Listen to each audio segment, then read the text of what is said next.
Everyone. आज हम discuss करेंगे about the physiology of ear. Ear में रिसेप्टर्स होते हैं, that is called as hair cells. Hair cells में सेंसेशन होते हैं या रिसेप्ट करते हैं वो हेयरिंग सेंसेशन को और इक्विलिब्रियम को या बैलेंस को। तो ईयर का जो मेन फंक्शन होता है that is hearing and balance. Ear is divided into the outer ear, middle ear और inner ear. Outer ear is made up of the pinna and external auditory meatus. तो ये हम ये देख रहे हैं कि ये पिन्ना है और एक्सटर्नल ऑडिटरी मेटस है। Pinna is a elastic cartilage, it give direction to the sound wave to the inner side. इसका जो शेप होता है वो पर्टिकुलर होता है, shape of the pinna and shape of the external auditory meatus, so that it can increase the sound intensity about 15 decibel. तो इसका shape important होता है जिससे साउंड इंटेंसिटी इंक्रीज हो जाती है। एक्सटर्नल ऑडिटरी मेटर्स की बात करें तो जो एक्सटर्नल आउट 1/3 होता है दैट इज कार्टिलेजिनस, और जो इनर 2/3 होता है दैट इज बोनी। की जो डायरेक्शन होती है एक्सटर्नल 1/3 की वो अपवर्ड और मीडियली होती है, और इनर 2/3 की डाउनवर्ड और मीडियली होती है। तो जो ये शेप है पर्टिकुलरली पिना का और एक्सटर्नल ऑडिटरी मेटर्स का, ये साउंड की इंटेंसिटी को इंक्रीज कर रहे हैं और साउंड की ट्रांसमिशन को बढ़ा रहे हैं। इसमें एक्सटर्नल ऑडिटरी मेटर्स में सेबेशियस ग्लैंड होती हैं जो सिरुमिन का सिक्रीशन करती है। सिरुमिन इज वैक्स, और वैक्स यदि कंटिन्यूअस प्रेजेंट होता है तो ये हार्ड हो जाता है एटमॉस्फेरिक एयर के कांटेक्ट में आने से, और ये जिससे ये ब्लॉकेज हो जाती है एक्सटर्नल ऑडिटरी मेटर्स की। इसके ब्लॉकेज की वजह से कंडक्टिव डेफनेस हो सकती है। फिर हम बात करते हैं मिडिल ईयर की। मिडिल ईयर में हम यहाँ देख रहे हैं कि टिम्पैनिक मेम्ब्रेन होती है, मैलियस इंकस स्टेपीज होती है, और ये एंटीरियरली यूस्टेशियन ट्यूब से अटैच होती है नेजोफेरिंग से through eustachian tube anteriorly. Laterally tympanic membrane होती है, मीडियली ओवल विंडो और राउंड विंडो होती है यहाँ नीचे, तो उसके थ्रू वो इनर ईयर से अटैच होती है। स्टेपीज ओवल विंडो के थ्रू स्केला वेस्टिबुलाई से अटैच होते हैं, Scala vestibuli of the cochlea. और राउंड विंडो होती है, राउंड विंडो सराउंडेड होती है by the secondary tympanic membrane. जिस सेकेंडरी टिम्पैनिक मेम्ब्रेन कहते हैं उसको, उस टिम्पैनिक मेम्ब्रेन जैसी कवरिंग होती है राउंड विंडो के चारों तरफ। और रूफ देखिए मिडिल ईयर की तो टिम्पैनिक बोन से बनती है, फ्लोर मेस्टॉइड प्रोसेस या स्कल बोन से बनता है मिडिल ईयर का। मिडिल ईयर में transmission of sound wave important है, जो कि ऑसिकुलर कंडक्शन होता है। ये जो ऑसिकुलर चेन हमने देखी उसके थ्रू कंडक्शन होता है साउंड का। कुछ अमाउंट में यहाँ पे मिडिल ईयर कैविटी में एयर होती है, उसके थ्रू भी ओवल विंडो से यहाँ पे जो है एयर साउंड ट्रांसमिट होता है। और बोन कंडक्शन, कुछ स्कल की बोन है जहाँ यहाँ पे मिस्टोइड प्रोसेस होती है, उसके भी थ्रू साउंड का ट्रांसमिशन होता है। तो ossicular conduction, air conduction and bone conduction, तीनों ही कंडक्शन ऑफ साउंड वेव्स होते हैं थ्रू मिडिल ईयर। फिर इनर ईयर, इनर ईयर में कॉक्लिया होता है, यहाँ पे कॉक्लिया दिख रहा है हमको, और सेमी सर्कुलर कैनाल होता है, यूट्रिकल सैक्यूल होते हैं। Cochlea is important for hearing, और saccule and utricle semi circular canal ये वेस्टिबुलर एपेरेटस बनाते हैं। ये इक्विलिब्रियम या बैलेंस में इसका फंक्शन होता है। तो आउटर ईयर, मिडिल ईयर और इनर ईयर में कॉक्लिया, ये तीनों जो है हियरिंग मैकेनिज्म में इंपॉर्टेंट होता है। Let's discuss the physiology and function of the middle ear. In next video, we will discuss about the hearing mechanism in inner ear. तो मिडिल ईयर में हम देखते हैं कि यहाँ पे मैंने सेपरेट स्ट्रक्चर बनाया है। ये tympanic membrane malleus incus stapes है, ये ओवल विंडो से इनर ईयर में ओपन हो रही है, यहाँ राउंड विंडो है, ये यूस्टेशियन ट्यूब है जिसके थ्रू ये नेसोफेरिंग से अटैच है। हम सबसे पहले टिम्पैनिक मेम्ब्रेन की बात करते हैं। मिडिल ईयर में सबसे इंपॉर्टेंट होता है टिम्पैनिक मेम्ब्रेन। टिम्पैनिक मेम्ब्रेन एक सेमी ट्रांसपेरेंट स्ट्रक्चर होता है और कोनिकल शेप का होता है। इसका जो सरफेस एरिया है that is 50 to 90 millimetre square होता है। ये कोलेजन या इलास्टिक फाइबर से बना होता है। इसका फंक्शन क्या है? टिम्पैनिक मेम्ब्रेन में जब साउंड वेव आते हैं तो ये साउंड वेव जो है टिम्पैनिक मेम्ब्रेन में वाइब्रेशन क्रिएट करते हैं, और ये उसी वाइब्रेशन, उसी फ्रीक्वेंसी के वाइब्रेशन से इसका मूवमेंट होता है जिस फ्रीक्वेंसी के ये साउंड वेव्स आ रहे हैं। तो ये सेम फ्रीक्वेंसी के वाइब्रेशन क्रिएट कर पाती है या वाइब्रेशन से मूवमेंट हो पाता है इसमें, इसको कहते हैं रेसोनेटर। तो जो भी एटमॉस्फेरिक प्रेशर चेंज हो रहा है outside of the tympanic membrane, उसके अकॉर्डिंगली टिम्पैनिक मेम्ब्रेन का मूवमेंट होता है, ये एटमॉस्फेरिक प्रेशर के अकॉर्डिंग इसमें पुश इन पुश आउट होता रहता है, इसको रेजोनेटर कहते हैं। दूसरा ये डैम्पन द साउंड वेव, जो भी साउंड वेव्स आते हैं वो टिम्पैनिक मेम्ब्रेन से ऑसिकुलर चेन के थ्रू इनर ईयर में ट्रांसमिट हो जाते हैं, मेलेस के थ्रू ये ट्रांसमिट हो जाते हैं इनर ईयर में, तो ये इमीडिएटली सारे साउंड को ट्रांसमिट कर देती है टूवर्ड्स द इनर ईयर। तो ये ज्यादा देर तक ये साउंड वेव्स बने नहीं होते हैं, तो इससे इंजरी को प्रिवेंशन होता है, साउंड वेव्स डैम्पन हो जाते हैं, इमीडिएटली सीज हो जाते हैं ये sound waves. It dampens the sound wave so that it can prevent the injury in the middle ear, and it also act as a mechanical barrier. कोई भी foreign particles हैं वो टिम्पैनिक मेम्ब्रेन के through entry नहीं ले सकता middle ear और inner ear में, तो ये मैकेनिकल बैरियर की तरह भी एक्ट करता है टिम्पैनिक। देन ऑसिकुलर चेन होती है, इसमें मैलियस इंकस स्टेपीज है। मैलियस का शेप पूछते हैं कि ये हैमर शेप होता है, इनकस का एनवल शेप होता है, और स्टेपीज का जो है स्टिरअप शेप होता है। ये ऑसिकुलर चेन का क्या फंक्शन होता है, इसका फंक्शन होता है इम्पिडेंस मैचिंग, मतलब ये साउंड को एम्पलीफाई कर देते हैं, एम्पलीफिकेशन ऑफ द साउंड करते हैं, इसको हम डिटेल में डिस्कस करेंगे इम्पिडेंस मैचिंग। फिर यहाँ पे दो स्केलेटल मसल्स हैं, टेंसर टिम्पेनाई और स्टेपिडिस मसल्स। टेंसर टिम्पेनाई, जब भी कोई लाउड साउंड आता है तो टेंसर टिम्पेनाई और स्टेपिडिस मसल का कॉन्ट्रैक्शन होता है, कॉन्ट्रैक्शन से मेलियस इनवर्ड पुश होती है, स्टेपीज आउटवर्ड पुश होती है, दोनों एक दूसरे के क्लोज कांटेक्ट में आते हैं, जिसकी वजह से ये रिजिड सिस्टम हो जाता है। जैसे ही टेंसर टिम्पेनाई कॉन्ट्रैक्ट होगी, टेंसर टिम्पेनाई में टेंशन इंक्रीज हो जाती है और ये मोर रिस्पॉन्सिव टू साउंड हो जाती है, तो इजी साउंड ट्रांसमिशन होगा। दूसरा, स्टेपिडिस मसल का कॉन्ट्रैक्शन होने से it dampen vibration transmit to inner ear, तो it protect inner ear to loud sound. तो ये वाइब्रेशन जो इनर ईयर में ट्रांसमिट हो रहे हैं उनको डैम्पन कर रही है, तो लाउड साउंड से भी प्रिवेंट कर रही है injury to inner ear. In case यदि स्टेपिडिस मसल्स का पैरालिसिस हो जाए तो ये लाउड साउंड ट्रांसमिट होंगे, और इससे सेंसिटिविटी जो है वो कम, थ्रेशोल्ड की साउंड की भी सेंसिटिविटी बढ़ जाएगी, तो लाउड साउंड सुनाई देगा, तो इससे क्या हो जाता है, हाइपर एक्यूसिस, तेज आवाज सुनाई देती है, दैट इज हाइपर एक्यूसिस। तो टिम्पैनिक मेम्ब्रेन देखा, ऑसिकुलर चेन देखी, ऑसिकुलर मसल्स देखी, then eustachian tube. Eustachian tube का फंक्शन होता है it equalize pressure on both side of the tympanic membrane. तो टिम्पैनिक मेम्ब्रेन एटमॉस्फेरिक प्रेशर के अकॉर्डिंगली दोनों साइड टिम्पैनिक मेम्ब्रेन के प्रेशर को इक्वलाइज करता है। कैसे? जब भी मान लो कि यदि रैपिड एक्सेंट होता है, हम एरोप्लेन के थ्रू हाई एल्टीट्यूड में जाते हैं, एरोप्लेन में जाते हैं, तो एटमॉस्फेरिक प्रेशर जो होता है वो डिक्रीज हो जाता है, तो मिडिल ईयर का जो प्रेशर है आउटसाइड के प्रेशर के कंपैरिजन में इंक्रीज हो जाएगा। तो इससे टिम्पैनिक मेम्ब्रेन इन केस यदि यूस्टेशियन ट्यूब ब्लॉक है तो एक क्लोज कैविटी बनेगी, बाहर का प्रेशर कम है तो अंदर का प्रेशर मिडिल ईयर का इंक्रीज होगा, जिससे ये टिम्पैनिक मेम्ब्रेन आउटसाइड पुश होती है। अब टिम्पैनिक मेम्ब्रेन आउटसाइड पुश हो रही है, यूस्टेशियन ट्यूब ब्लॉक है, वो प्रेशर को इक्वलाइज नहीं कर रहा है, तो पेन होगा हमको।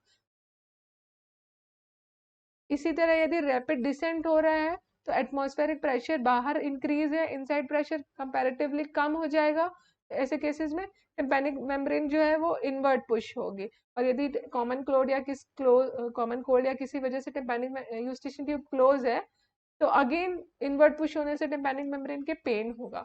तो ऐसी कंडीशन में यदि हम स्वेलो करते हैं, स्नीज करते हैं, तो कुछ समय के लिए यूस्टेशियन ट्यूब ओपन हो जाती है और तो प्रेशर को इक्वलाइज कर देती है, तो पेन रिलीव हो जाता है। तो यूस्टेशियन ट्यूब का इंपॉर्टेंट फंक्शन है कि नेजोफेरिंग्स के थ्रू मिडिल ईयर के प्रेशर को एटमॉस्फेरिक प्रेशर से इक्वल कर देती है। तो मिडिल ईयर का फंक्शन हमने देखा कि it receive the sound wave from the external ear and transmit the sound wave to the inner ear. Then tympanic membrane जो कि रेजोनेटर है, साउंड वेव को टैम्पन कर देता है, प्रोटेक्ट करता है इंजरी से।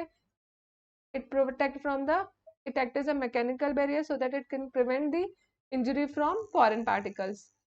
फिर ऑसिकुलर मसल्स होती हैं, ये टिम्पैनिक रिफ्लेक्स क्रिएट करती हैं, टिम्पैनिक मेम्ब्रेन का टेंशन इंक्रीज होने से ये रेस्पॉन्सिवनेस बढ़ा देती है साउंड के लिए। स्टेपिडिस मसल के कॉन्ट्रैक्शन से ये लाउड साउंड से प्रोटेक्ट करते हैं।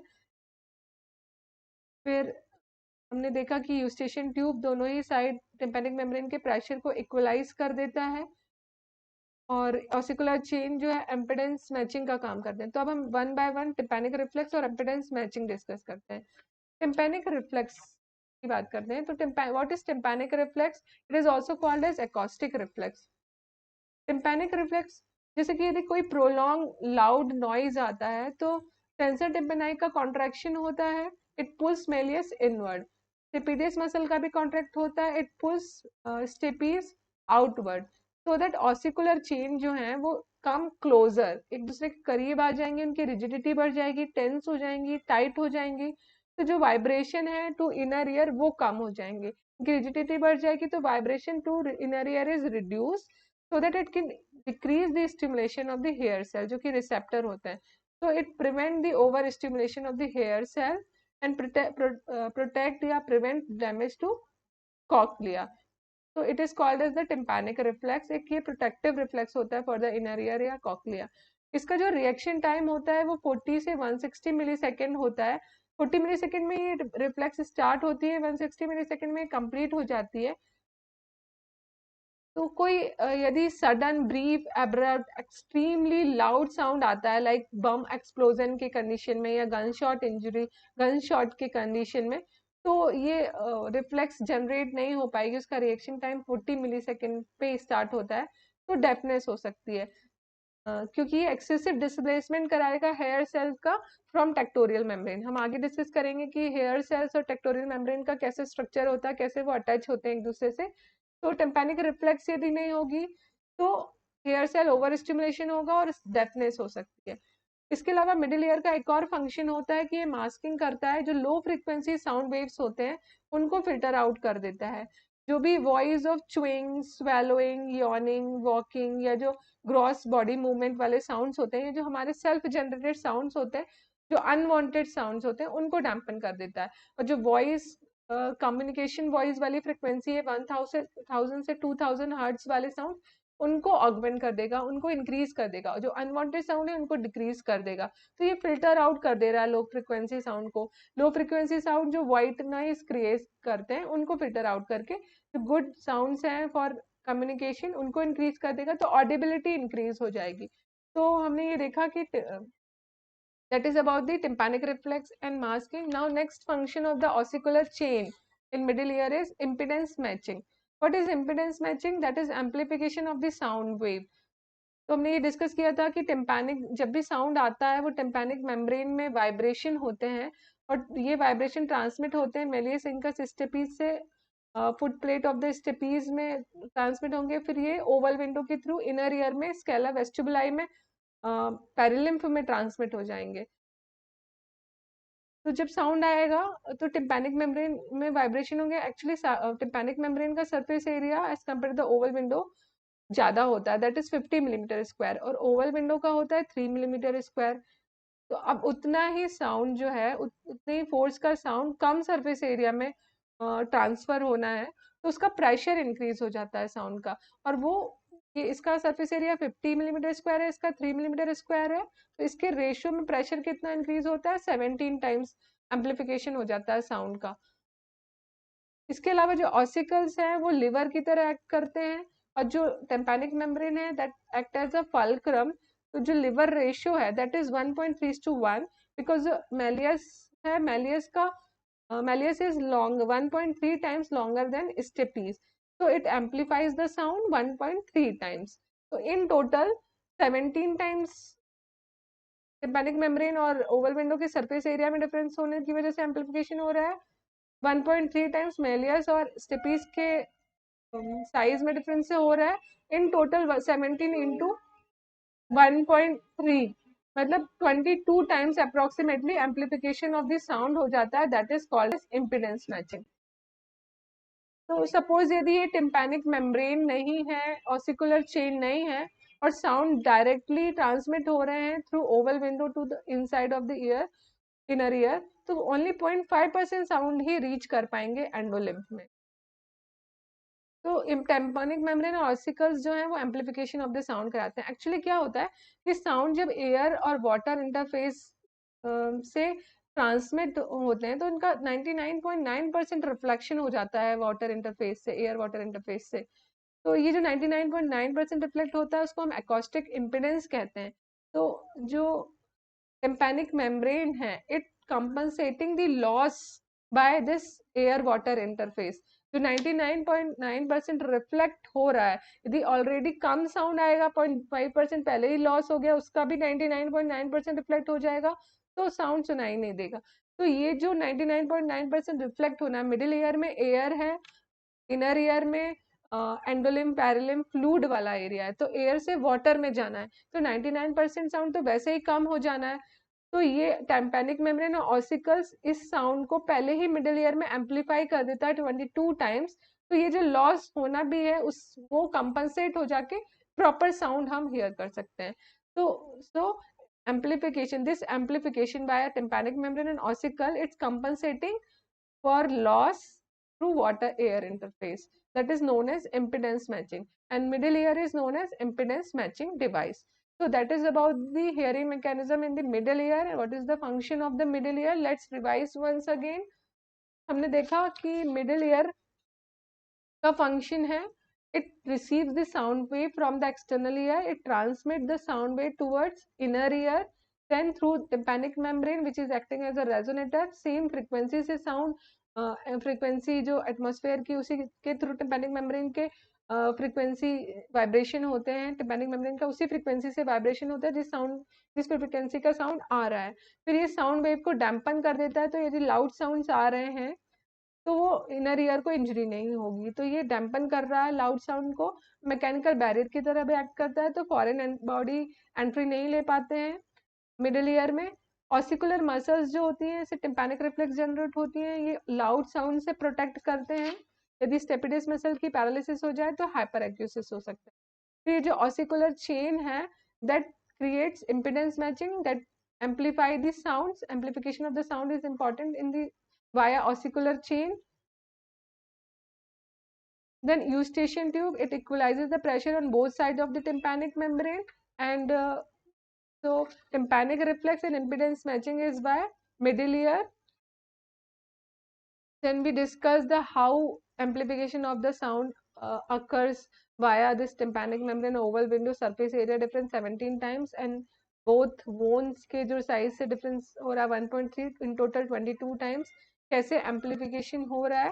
फिर हमने tympanic reflex को भी डिटेल में देखा था कि कैसे बॉम्ब एक्सप्लोजन और गन शॉट से डेफनेस हो सकती है, किस तरीके से टिम्पैनिक रिफ्लेक्स होती है। इसके अलावा मिडिल ईयर का फंक्शन ये भी है कि जो लो फ्रिक्वेंसी साउंड है या अनवांटेड साउंड है, सेल्फ जनरेटेड साउंड्स होते हैं, ट्विंग स्वैलिंग यानी, उनको भी डैम्पन कर देता है। अनवांटेड साउंड को जो वॉइस ऑफ कम्युनिकेशन की साउंड है 1000 से 2000 है, उनको ऑगमेंट कर देता है। So that is about the hearing mechanism in middle ear.